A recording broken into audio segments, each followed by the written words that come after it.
The kingdom of Leora was known not just for its wealth or fertile lands but for the kindness of its rulers. King Phelan was a man of principle, beloved for his fairness in judgment and the warmth in his laughter. His queen, Seraphine, was said to have a voice that could calm storms, and a heart that beat in time with the people's suffering.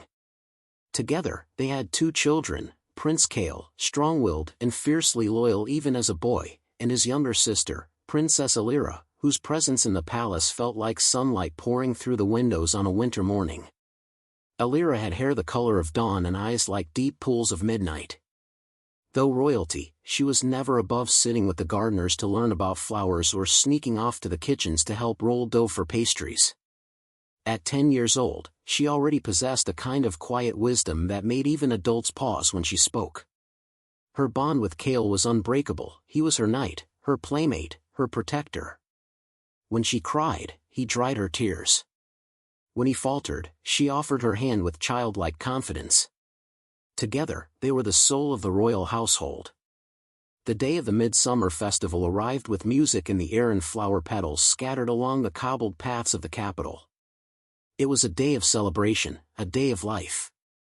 Alira wore a white dress stitched with silver thread, and around her finger shimmered a ring, an heirloom passed down through generations of royal daughters.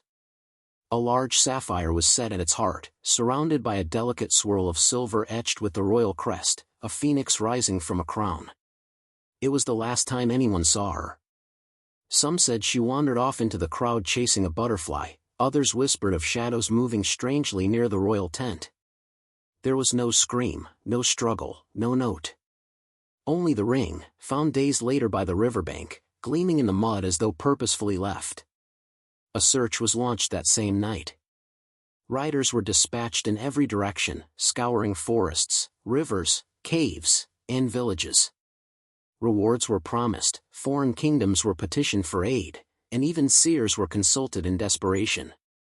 But nothing but silence, answered their pleas. The king aged 10 years in one night. His hair grayed, his voice grew quiet, and he no longer walked the gardens. Queen Seraphine, shattered beyond words, fell into a long illness. She would sit for hours in Alira's empty room, humming lullabies to her daughter's ghost. The palace turned somber, its once bright halls now shrouded in mourning. Cale changed too. He was only 13, but grief had a way of forging steel in the hearts of the young. He blamed himself, for not holding her hand tighter, for looking away, even just for a moment. Every day after, he trained harder, studied longer, refused comfort. While others began to accept the grim likelihood that Alira was gone forever, Cale never did. In his dreams, she was always just beyond his reach, calling to him from behind a veil of mist. He often wandered down to the river where the ring had been found. He would stare at the water until sunset, as if expecting her to rise from it like a spirit. And every time he returned to the palace, he looked a little more determined, a little more haunted. He swore to himself he would find her. No matter how long it took, no matter what he had to sacrifice. She wasn't just a sister, she was part of his soul. Years passed. The kingdom endured, but joy never returned to the royal household. Portraits of Alira remained on the walls, fresh flowers were laid at her memorial every week, and the sapphire ring was kept in the queen's private chamber, wrapped in silk and silence. But in the shadows of time and sorrow, fate had not yet finished writing Alira's story. Myra's hands were red and raw from the cold water of the river, but she barely noticed. She had long grown used to the bite of wind and water against her skin, just as she had learned to ignore the weight of heavy baskets and the ache of waking before the sun. She was 17 now, though she didn't know the exact day she'd been born. The villagers always guessed she had come into the world sometime in early spring, for she had been found wrapped in linen, cradled by a bundle of blooming wildflowers on the doorstep of Old Nan's cottage. Old Nan had taken her in without question, a stern but caring woman who never bothered much with names and papers. "Fate brought you here," she often muttered, "and fate will decide where you go." Nan had given her the name Mira, after the river goddess of forgotten things, and from the age of 5, Mira had followed the old woman to the banks each day, washing laundry for coin, for trade, or sometimes just for the kindness of being allowed to eat at the tavern's back door. Now Nan was gone. The old woman had passed during the last winter, wrapped in her patchwork shawl and whispering names Mira didn't know. She had gone peacefully, but her absence echoed in the little hut like a song cut off mid-verse. Mira kept the cottage as tidy as Nan had, and still rose before the crows to carry out their work. If she didn't, there would be no bread, no oil, no firewood. She bore the responsibility without complaint, but it weighed on her shoulders like a yoke she could not shrug off. Around her neck, on a thin leather cord, hung the one thing she'd always had, a silver ring strung like a pendant. It was delicate, clearly made for someone smaller than she, with a sapphire stone the color of deep ocean. She had never taken it off. Nan had told her once, when she was still too young to understand, that she had been wearing it the night she was found.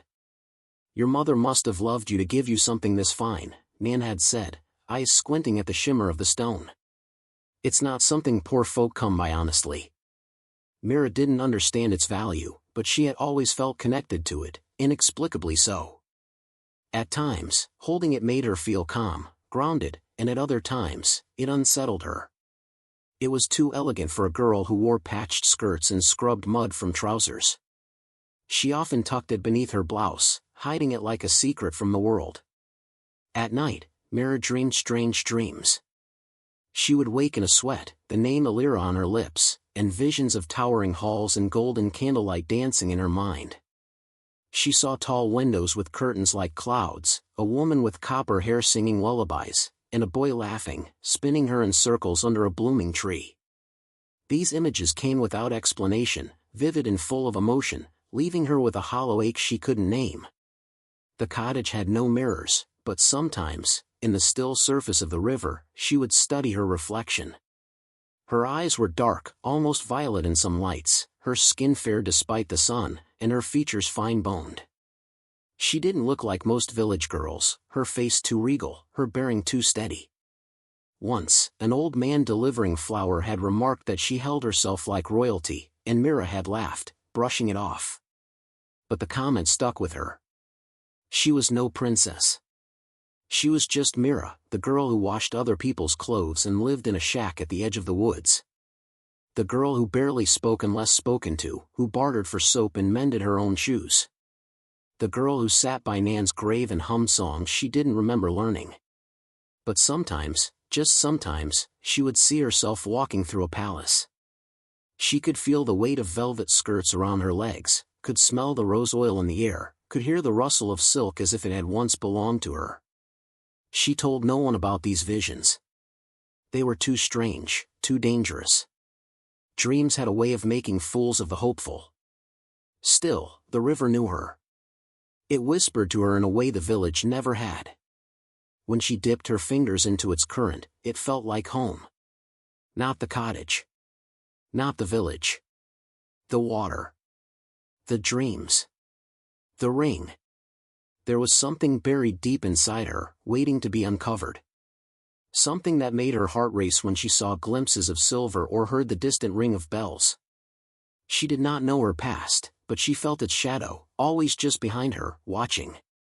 And whether it would save her or destroy her, she could not tell. Prince Kale guided his horse through the thinning woods, the early morning mist curling around him like breath held too long. The hoofbeats were muffled on the mossy trail, the silence broken only by the occasional rustle of leaves or distant call of a hawk. He wasn't supposed to be here. Not today, not alone, and certainly not without telling his advisors. But the weight of expectation had been pressing against his chest for weeks, and today he needed air more than obedience. The court had grown suffocating, another round of diplomatic meetings, another arranged banquet with nobles and their ambitious daughters, another reminder that he was not just a prince but a future king. Everyone wanted something. Guidance. Approval. Marriage. Legacy. He had learned to wear the crown even when it wasn't on his head. But this morning, he had woken before the sun and saddled his own horse, slipping out through a little-used gate like a boy chasing freedom. He hadn't meant to ride this far, but something had pulled him toward the eastern woodlands, a place he hadn't visited in years. The forest had grown wilder, more untamed than he remembered, and yet it felt familiar. His mind wandered as the trees thinned and the gentle sound of rushing water reached his ears. He pulled on the reins, slowing his horse, and moved toward the riverbank, dismounting with practiced ease. There, in a clearing just ahead, he saw her. She stood ankle-deep in the water, bent over a slab of stone, rhythmically scrubbing a blanket. Her dark hair was tied back with a strip of fabric, and her skirts were tucked above her knees. There was nothing unusual about the sight, a common village girl doing a common task, and yet Cale froze. Something about the way she moved struck him. There was grace in her motion, a fluidity that didn't belong in such a harsh, ordinary task. The angle of her jaw, the tilt of her head, the quiet focus, it tugged at something inside him, something long buried beneath years of mourning. He stepped closer, silently, instinct guiding him now. She straightened and reached to wring out the fabric, and that's when he saw it.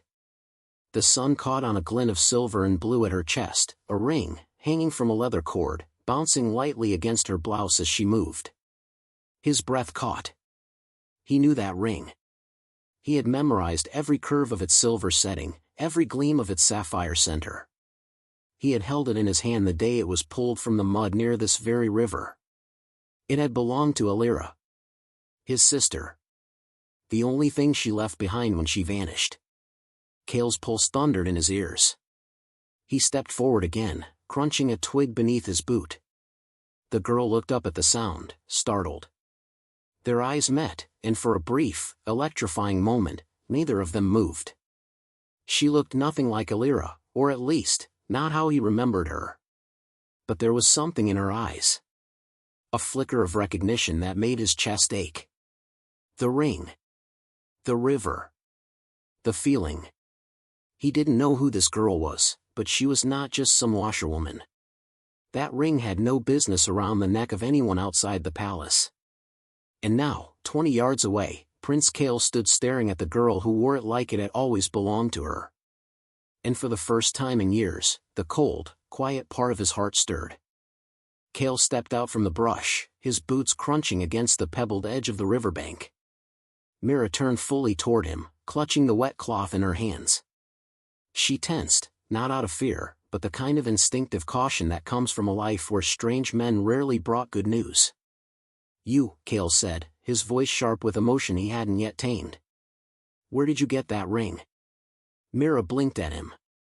Her gaze dropped instinctively to the small, sapphire ring swinging slightly on the leather cord against her chest. She touched it out of habit, as if to reassure herself it was still there. "What?" "The ring," he repeated, stepping closer. "Where did you get it?" She straightened. "Why do you care?" Cale studied her. She was young, maybe 17 or 18, her posture guarded, her eyes filled with wariness but not fear. She didn't flinch, didn't cower. If anything, she looked ready to run. "It belonged to my sister," Cale said, his voice lower now, edged with disbelief. "It's one of a kind. Royal crest. Sapphire from the mines of Estalon, set in silver with phoenix wings. There isn't another like it in all the kingdoms." Mira looked down at the ring again. Her fingers traced the familiar ridges around the gem. "I've had it for as long as I can remember," she said, her voice quiet. "I don't know where it came from. It was with me when I was found." "Found?" Cale echoed, a chill running through him. "What do you mean?" She sighed, still not moving. "I was an orphan. A woman named Nan took me in when I was a child. Said she found me alone outside her cottage near the woods. No name, no family, just this." She lifted the ring, letting it dangle in the air between them. "She thought it must have belonged to my mother." Cale's throat tightened.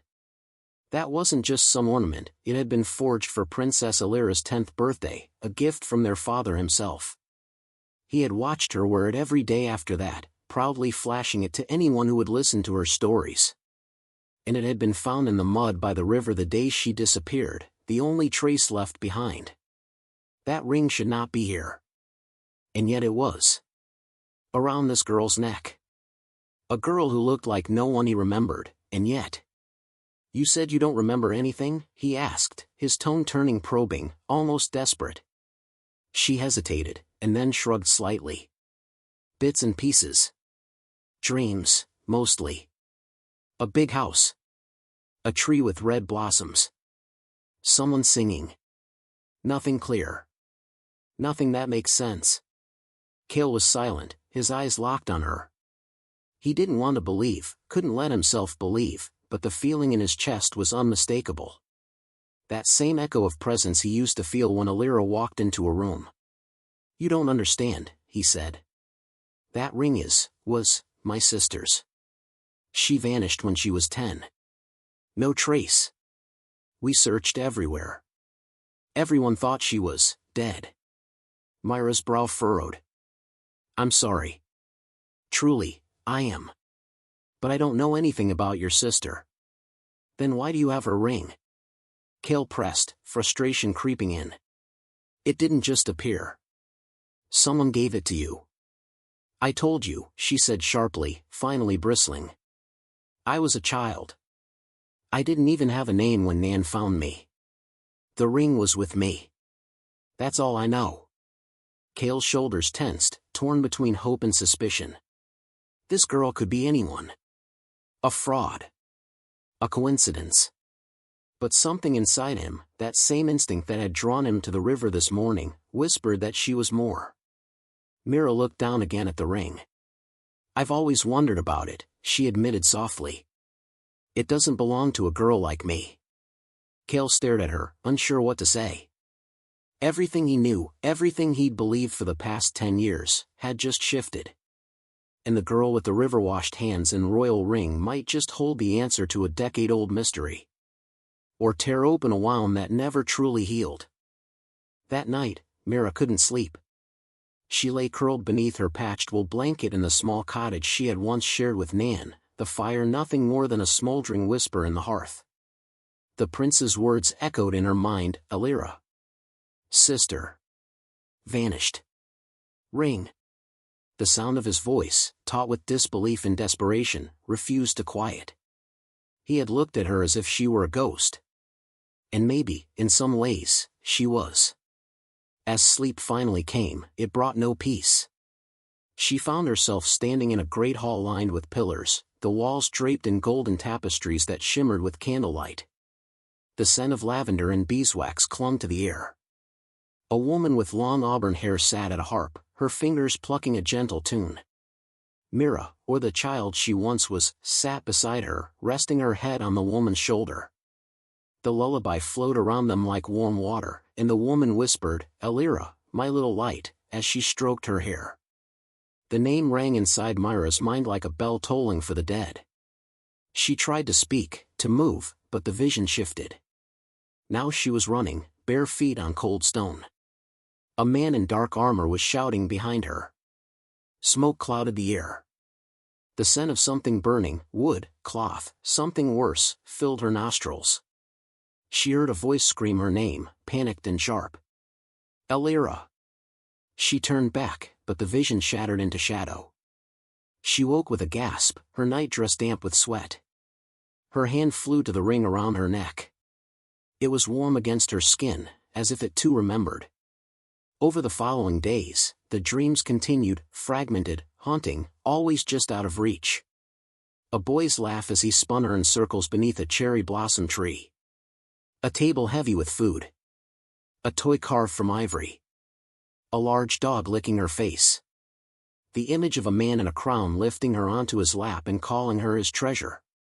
And always, always the scent of roses and the sound of a lullaby she could never quite recall when she woke. Mira didn't know what to believe. Could dreams truly be memories? One morning, unable to bear the confusion alone, she walked into the village square, her shawl drawn tightly around her. The baker's wife nodded politely. Children played near the well. Life moved on, as it always did. But Myra's feet carried her to the oldest hut on the edge of town, the home of Arlen, the woodcarver who'd lived longer than anyone else she knew. He was outside, sharpening a chisel with slow, precise strokes. His hands were gnarled with age, his hair snowy white. "Good morning, Mira," he said without looking up. "Master Arlen," she greeted softly. "Can I ask you something?" His eyes lifted. Of course. Do you remember how I came to the village? Nan said she found me, but, she hesitated, her fingers brushing the ring beneath her blouse. Did anyone else ever talk about it? Arlen's gaze sharpened. He paused his work and motioned for her to sit beside him on the low bench. She did. I remember, he said quietly. You were brought here. Not just found. Myra's breath caught. You were maybe 5 or 6. Carried in the arms of a man, bleeding from a wound in his side. A soldier, I think, though he wore no colors. He came just before dawn, half conscious. Said he'd come from the east. Collapsed right there. Arlen nodded toward the edge of the forest. What happened to him? He died by the next night. Nan was the only one brave, or stubborn, enough to take you in. She said you were quiet, wouldn't speak for days. When you finally did, you didn't remember a thing. Not even your name. Mira felt her world sway. The soldier. The fire. The escape. Her dreams weren't dreams, they were memories. Did he say anything before he died? She asked, her voice barely above a whisper. Arlen looked out toward the trees. Only one thing I remember. Kept mumbling, over and over, protect the girl. They mustn't find her. She's the last light. The last light. Elira. The name echoed within her, not as something foreign, but as something returning home. And though she had no way to prove it, Mira knew the truth was no longer buried. It was surfacing in pieces, slow but unstoppable. The past was finding her. And soon, she would have to decide what to do with it. The road to the capital was long, but Prince Kale and Mira traveled it under the cover of dusk and shadows. He had returned the next day, alone and determined, not with guards or declarations, but with quiet resolve. When he had asked Mira to come with him, she hadn't answered immediately. Her whole life had been a mystery, yet now, the questions that had once been ghosts were pressing down with weight. And so, with little more than a wrapped bundle of clothes, she had mounted behind him on his steed, and they had left the village far behind. Neither spoke much during the ride. Kale was tense, focused, his eyes scanning the woods as though expecting someone to stop them. Mira, meanwhile, tried to hold herself together. The wind in her face, the thrum of the horse beneath her, the distant outlines of the land she didn't know but somehow recognized, it was all too much. And yet not enough. When the golden towers of the capital finally came into view, Myra's breath caught. She had seen them before, not just now, but in dreams. The walls, the spires, even the blue and silver flags fluttering from the ramparts stirred something deep inside her. They didn't enter through the main gates. Kale knew secret ways, hidden entrances used by the royal family and their trusted few. He led her through a forgotten servant's path carved between 2 sections of the old city wall, their steps hushed beneath overgrown ivy. The palace was sleeping when they arrived, though the guards were still posted at every corner. Kale moved with precision, nodding at 2 who recognized him and allowed him passage without question. He didn't say who Mira was, only that she was under his protection. They made their way to the east wing, a quiet, seldom-used corridor lined with portraits of past monarchs and dignitaries. Kale paused before a particular wooden door and knocked in a slow, deliberate pattern. A latch clicked open. An old man, stooped but still sharp-eyed, peered out. "Your Highness," he said, clearly surprised. "What?" "I need your help, Lorien," Kale said. "Please." Lorien, the old royal advisor and one of the few who had truly known Elira, stepped aside without hesitation. His study smelled of old paper and pipe smoke. Shelves lined the walls, filled with scrolls, ledgers, and relics. A fire crackled low in the hearth. Kale guided Mira inside. "This is Mira. But I believe she's more than that." Lorien's eyes shifted to her. He studied her face carefully. "There's something about you," he murmured. "Something familiar." Kale nodded and turned to Mira. "Show him."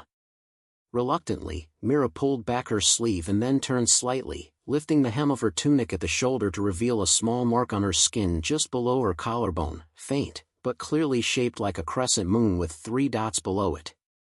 A birthmark. Lorien gasped, stepping forward. By the gods, he whispered. That mark, only Alira bore it. I remember, she hated it, always trying to cover it with ribbons. Mira lowered her eyes, her hand trembling as she pulled her tunic back into place. She wears Alira's ring, Cale added. And she has dreams, fragments of the palace, the queen, the fire. I've seen her face when she talks about them, Lorien. It's not a lie. The old man slowly moved to a cabinet, unlocking it and retrieving a leather-bound journal. This belonged to the queen, he said quietly. She gave it to me not long before she fell ill. Said she feared what it revealed, but couldn't bear to destroy it. He placed it on the desk and opened it to a marked page. There, in the queen's neat, looping script, was an entry written 10 years ago. Alira has begun to dream strange dreams, visions of light and shadow, a phoenix burning, a tower crumbling. The core astrologer has spoken of a prophecy, one long buried in old texts: the light of the phoenix shall rise in peril's hour, cloaked as low, born of high. I fear they speak of my daughter. I fear someone else believes it too. Lorien turned the page. More entries followed, growing increasingly fearful. There are whispers in the court. Of those who would prevent the prophecy. Alira has been asking questions. I no longer trust the guards. Even the nobles watch her too closely. I will speak to Cale's tutor, have him start secret lessons to keep her hidden gifts in check. And if anything should happen, if she disappears, I will not believe it is by accident. The room was silent. Mira stared at the pages as if they might burst into flame. Her pulse roared in her ears. Her hand touched the ring, then the birthmark, then dropped to her side. Cale exhaled. She was taken. Someone made it look like an accident. All this time, Mira, you're not just connected to Alira. I believe you are her. Mira stepped back, shaking her head. But I'm not a princess. I don't remember anything clearly. I'm just Mira. I've washed clothes my whole life. I've cooked, mended, bartered for soap. I'm no one. You're not no one, Cale said gently. You were someone before all that. Before someone took you and left you with nothing. You were Alira. My sister. Mira pressed her hands to her temples. I don't know how to be her. I don't even know if I want to be. Lorien spoke gently. You have time. Truth doesn't demand you wear a crown overnight. But you should know who you are. And decide what that means. Mira sank into the nearest chair, her thoughts spinning. The palace walls felt closer now. The air heavier. She had spent years wondering where she came from, and now that she knew, she wasn't sure she wanted the answer. Mira the washerwoman. Alira the princess. One had survived. The other had been stolen. And now both lived inside her, waiting to be chosen. Word of Mira's presence in the palace spread faster than Cale had anticipated, despite their efforts to move in secret. Servants whispered in corridors, courtiers lingered near windows they would usually pass by. There was a quiet hum of speculation, growing louder with each day. But not all murmurs were benign. Lady Varina, a shrewd noblewoman with ice in her veins and ambition in her eyes, had spent the last decade rising through the ranks in Alira's absence. Once a minor member of the royal court, she had ingratiated herself with the grieving queen, offering counsel and strength when others faltered. Over time, she secured positions of power, aligning herself with wealthy merchant families, gaining favor with key military officers, and even influencing the council that advised the king. And now, this girl, this washerwoman with no proof beyond a ring and some dreams, threatened all of it.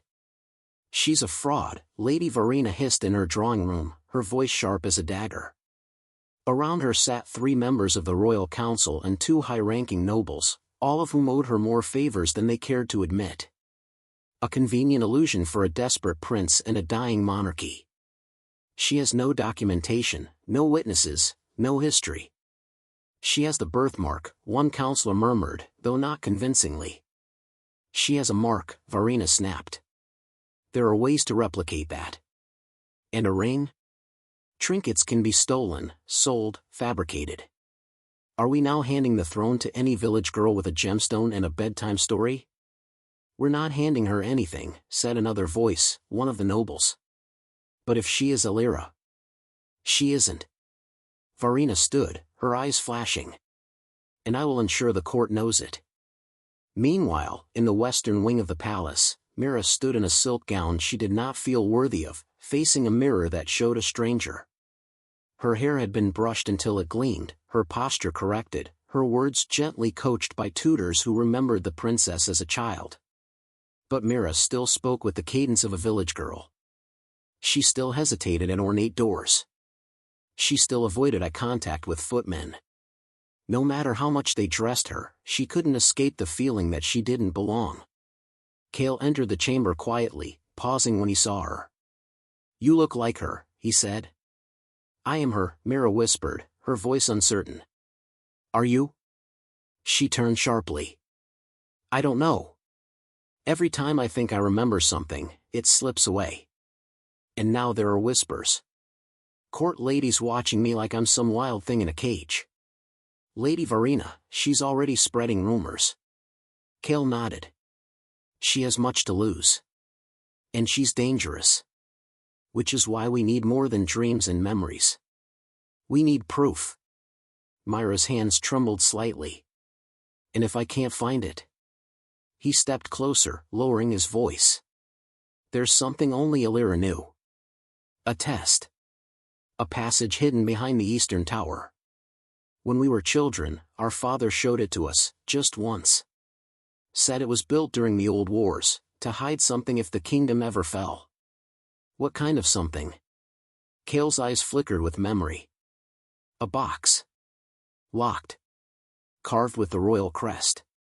Only Illyra knew the riddle that opens it. Mira swallowed hard. What if I don't remember? Then we say nothing. But if you do, it's proof no one can question. Not even Varina. That night, under the veil of darkness, Kale led Mira to the abandoned eastern tower. The corridors here were quiet and neglected, dust motes dancing in moonlight that slipped through cracked glass. He guided her down a spiral staircase, then paused before an empty wall. Mira hesitated, then stepped forward. Something about the stones tugged at her, a pattern, a sensation of déjà vu. Her fingers brushed over the cold surface. Without thinking, she pressed one stone slightly off-center. A soft click echoed, and a narrow panel of wall shifted inward, revealing a cramped, torchlit corridor. Kale exhaled. You remembered. I didn't. My hands did. They descended deeper, the passage winding like a buried root, until they reached a small chamber at the end. There, resting on a stone pedestal, was the box. It was no bigger than a loaf of bread, carved from blackwood, the royal crest gleaming in gold at its center. Mira stepped toward it, her heart pounding. As she reached out, words surfaced in her mind, half remembered, like a lullaby sung through water. She whispered, "What flame does not burn, yet always rises?" The box clicked. Kale froze. The lid lifted. Inside lay a small silk pouch, an old hair ribbon she recognized instantly, and a folded piece of parchment. Mira opened it, tears welling as she read the childlike handwriting scrawled inside. If you are reading this, then I remember. My name is Illyra. I am not afraid. Kale's breath caught. There it was. Undeniable. Mira closed the box slowly, her fingers trembling. For the first time since leaving the river, she did not feel lost. But she also understood, truly, what this meant. Lady Varina would come for her now. The court would no longer whisper. It would act. She was no longer just a village girl. She was a flame in a palace of dry straw. And everything was about to burn. The queen had not spoken in nearly 6 months.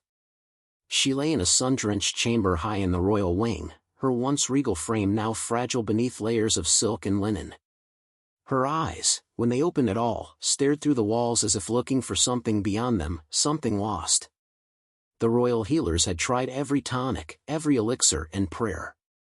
They called it a sickness of the heart, brought on by grief too deep for any medicine to reach.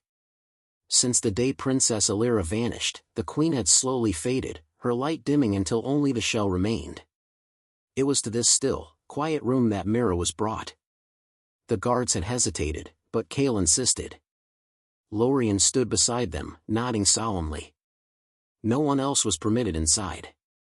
The courtiers watched from the corridors with wide, unblinking eyes, but none dared speak as Mira stepped through the heavy doors. The room smelled of lavender and old parchment. Light spilled through tall windows, brushing against the queen's pale cheeks like a lover's hand. Mira felt her breath hitch. She didn't remember her mother, had no image of her in memory that was whole, but something in her bones stirred at the sight of her. Recognition beyond logic. She moved closer. The queen lay motionless, her hands folded across her abdomen. Her breath was shallow but steady. Her crown had long since been removed. In its place was a soft circlet of woven silk, as if she were already drifting somewhere between a throne and a grave. Mira sat on the edge of the bed and gently took the queen's hand. It was cold, thin, and trembled faintly in her grasp. The moment stretched. Then, instinctively, without quite knowing why, Mira began to hum. It was the melody from her dreams, soft, haunting, incomplete. She had no words for it, but the tune lived in her chest like an ember. She hummed it slowly, each note reaching out like fingers brushing through memory. The queen's lashes fluttered. Mira kept humming, her voice low and steady. The melody swelled gently, wrapping the room in a warmth Mira hadn't known she could create. Her hand squeezed the queen's lightly. A whisper. Barely audible. Mira stopped. What? The queen's lips moved again, eyes half-lidded. Then, clear and unmistakable, she murmured. Alira. Mira froze, her heart stuttering. The queen's eyes opened fully for the first time in months, pale and glassy, but aware. Alira, she repeated, and her lips formed a ghost of a smile. Tears slipped from the corners of her eyes. Mira felt her own tears rise, thick and burning. She leaned forward, wrapping her arms around the frail woman who had given her life and then lost her. I'm here, Mira whispered. I'm home. The queen's arms, weak and trembling, lifted to hold her daughter. And outside the chamber, the guards heard the queen's voice for the first time in half a year. They exchanged glances. One of them smiled. The princess had returned. The morning was cool, the sky brushed with soft gray clouds, and the garden held the scent of damp earth and blooming lilacs. Mira stood near the fountain with Kale and Lorien beside her, heart pounding against her ribs. A lifetime ago, or so it felt, she had washed villagers' clothes in the river, her thoughts full of strange dreams and unanswered questions. Now she stood in the royal garden, face to face with the final piece of proof that could confirm her place in this world. There was an old marble statue of a phoenix in the garden, wings spread wide as if frozen in the moment before flight. Kale had told her that when they were children, she would hide her favorite trinkets nearby, always insisting the phoenix was watching over them. No one else had known where. Not even the servants. Mira stared at the statue, the memories flickering like half-lit candles. Then she moved to its base, crouched, and ran her fingers across the ivy-covered stone. At first, there was nothing, then a rough ridge caught her nail. She brushed away the ivy carefully, revealing a small notch shaped like a crescent moon. She reached into the pocket of her gown and pulled out the ring, the sapphire band that had started it all. Hands trembling, she fitted the ring into the carved notch. A soft click. The base of the statue shifted, revealing a hollow space inside the pedestal. Dust and old earth spilled onto the grass, but within lay a small wooden box, wrapped in faded violet silk. Mira lifted it gently, her breath caught in her throat. She sat on the stone bench beside the statue and opened the box. Inside were small keepsakes, a childhood drawing in bold, unsteady strokes showing a little girl holding hands with a boy beside a giant phoenix. Me and Kale was scrawled at the bottom in uneven handwriting. Mira stared at it, her throat tightening. Underneath were folded pieces of parchment. Letters. Some were addressed to her mother, others simply to the garden guardian. She read one aloud, voice catching. Dear Mama, I told Kale I will grow up to fly like the phoenix. He said I couldn't, but I think he's wrong. I will be the best princess. I will make you proud. Love, Elira. Kale's face turned ashen. I remember that. You insisted on burying that letter because you said even the birds needed to know you were brave. Lorien wiped his eyes. No imposter could have known where this was. Or written those letters. Mira looked up, a strange calm washing over her. She had doubted every piece of her identity, every memory, every sliver of hope that she might belong. But this was hers. The ring. The box. The words. The love woven into childish scribbles. She hadn't just come home. She was home. Later that day, the bell tower rang, 3 solemn chimes that echoed across the city. The kind reserved for royal declarations of the highest order. Citizens gathered in the palace square, murmuring as the royal banner was unfurled from the highest window. Kale stepped onto the balcony, and Mira followed beside him, the wind tugging at the hem of her gown. She has returned, Kale announced, voice strong. By blood, by memory, by proof, and by the grace of the queen herself. The Princess Elira is alive. The crowd fell into stunned silence. Then cheers broke, scattered at first, then rising like thunder. People wept. Old women clutched their chests. Soldiers saluted. Children waved the royal crest painted on old linens. And in the middle of it all stood Mira, not Mira the orphan, not Mira the washerwoman. But Elira, princess of the realm. Finally seen. Finally known. The sun rose golden and triumphant over the capital, casting a warm glow upon the marble towers and turrets of the palace. Flags bearing the royal crest, a sapphire phoenix in mid-flight, billowed from every rooftop. Streets were swept clean, fountains decorated with garlands, and church bells rang in celebration. It was the day of restoration, the coronation not of a new monarch, but of a long-lost princess. Elira stood behind the great oak doors of the grand hall, her heart thundering in her chest. The ceremonial robes were a deep sapphire blue, embroidered with silver thread that glimmered like morning frost. Her hair, woven with delicate pearls and strands of silk, felt unfamiliar on her shoulders. She had been prepared, dressed, coached, and honored, but she felt like both everything and nothing that people expected her to be. She was Mira, the washerwoman who scrubbed clothing by the river with cracked hands and a bare life. She was Elira, the daughter of a queen, with a crown awaiting her on a velvet cushion.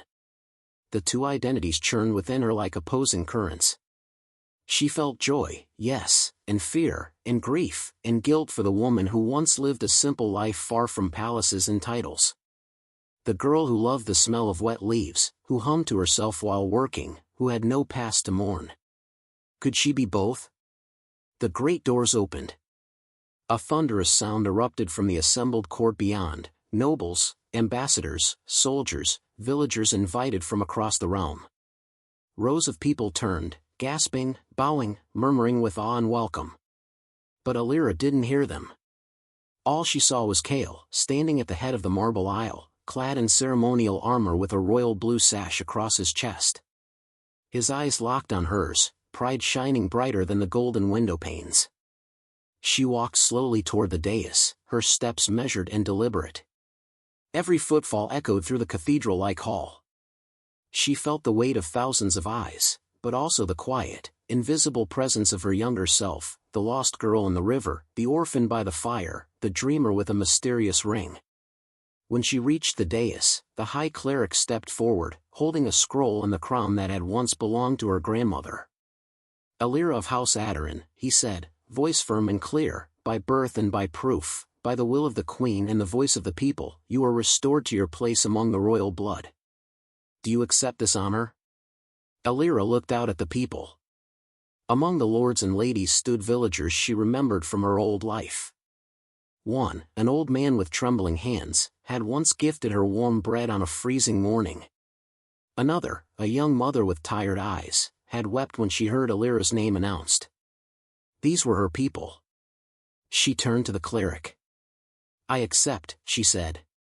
"Not only as your princess, but as your servant." The high cleric smiled.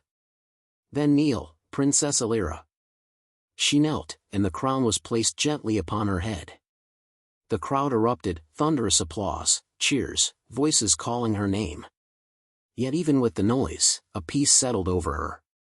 For the first time in her life, Mira and Alira were not at war. When she stood, she raised her hand for silence. "I stand before you as one who has lived 2 lives," she began, her voice strong but not unkind. "One of royalty, born in a palace. And one of hardship, raised by love and labor. I will not forget either. They are both my truth. And with that truth, I vow to serve not only the crown, but every person, noble or common, who calls this land home." The crowd was silent for a moment, then broke into cries of approval. Alira turned slightly, and Kale took her hand, lifting it high. "Long live Princess Alira," someone shouted. And the chant grew until it filled every arch, every window, every heart. She smiled, tears in her eyes. This was not just a coronation of title. It was a coronation of truth. The river was quieter than she remembered. The spring air was soft, the trees just beginning to dress themselves in green. Wildflowers dotted the banks, and birdsong danced on the breeze. The water sparkled, catching sunlight in its ripples like scattered coins. Princess Alira, once Mira, stood at the edge of the current, her boots brushing the grass, her royal cloak folded neatly and left behind on a nearby stone. She wore a simple linen dress now, her hair in a single braid down her back. No guards trailed her. No trumpets marked her steps. Just the whisper of the river and the occasional laughter of children playing nearby. It had taken months to return to this spot. She had wanted to come sooner, but there had been court duties, diplomatic meetings, endless lines of people who wanted to see the lost princess returned. It was only now, when the noise had quieted and the newness faded into something steady, that she allowed herself to walk back to where it all began, not her royal life, but the moment when the 2 pieces of her soul had finally collided. As she stepped closer to the water's edge, she slipped her fingers into the neckline of her dress and pulled out the chain. The sapphire ring still hung there, not polished, not reset in gold, but exactly as it had been when she was Mira, washing clothes and humming songs she didn't understand. She held it in her palm and let the sunlight kiss its surface. It wasn't just a ring. It was a question that had once gone unanswered, a key to a door she hadn't known existed, a thread that led her through dreams, identity, and truth. She had been a girl with no past, then a girl with too much of one. Now she was simply whole. "Are you a real princess?" The voice startled her slightly. She turned and saw 3 young girls standing a few paces away, baskets full of laundry by their feet. Their eyes were wide with curiosity, but not fear. Alira smiled. "What do you think?" One girl, bold and freckled, stepped forward. "You look like one." "But you don't walk like one," another added. "You walk like someone who knows this place." "I should," Alira replied, kneeling in the grass. "I used to come here every day." The third girl, quiet and clutching a ribbon in her fingers, asked softly, "Is it true that you were Mira?" Alira nodded. "It is." The girls looked at each other, amazed. Then the bold one asked, "Can you tell us a story?" Alira tilted her head. "What kind?" "The one," said the freckled girl, "about the princess who didn't know she was a princess." Alira's eyes softened. She looked out at the river, its surface moving steadily like time, like memory, like the thread of fate itself. "There was once a girl," she began, "who grew up with no name that belonged to her, only the one given by an old woman who loved her as her own. She lived by a river and washed clothes for the people of the village. She was kind, and clever, and strong, but inside her heart, she always felt there was something missing. She dreamed of halls she'd never walked, songs she'd never heard, and a voice that called her by a name she didn't remember. The girls leaned in closer. One day, a prince came to the river, not looking for a princess, but looking for peace. And there, in the sunlight, he saw her. Not just as the girl she was, but as the sister he had lost. And in time, she came to see herself that way, too. Not because of a crown or a name, but because of the truth in her heart. "Did she ever go back to the river?" asked the quiet girl. Alira smiled. "All the time." She stood slowly, brushing her hands on her dress. The girls returned to their baskets, stealing glances over their shoulders. As Alira turned to leave, she looked once more at the river, at the bend in the path where it all had begun. She tucked the ring back beneath her dress and let her fingers rest over it. Not as a symbol of rank or royalty, but as a memory. As a truth. As the first spark in the fire that had led her home. And behind her, in the sound of rushing water and whispered wind, the river remembered her, too.